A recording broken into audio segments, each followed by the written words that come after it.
So one of the ways by which you can go ahead and embed out form in a web page of your choice is by using an iFrame embed, which is a traditional way to embed out any content.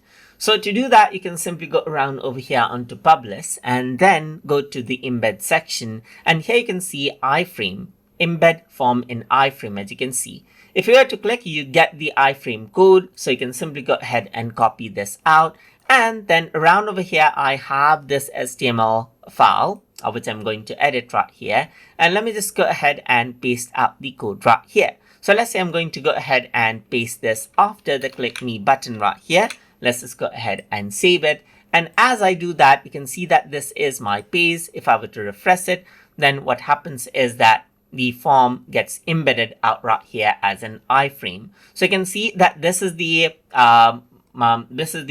Jotform right here. It's embedded out right here on my particular page right here, as if it was a part of my own website.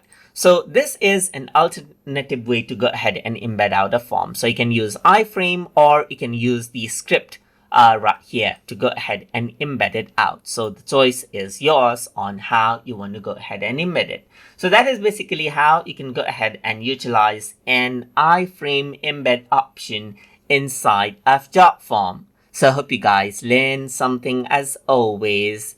And as always, please like, comment, share, and subscribe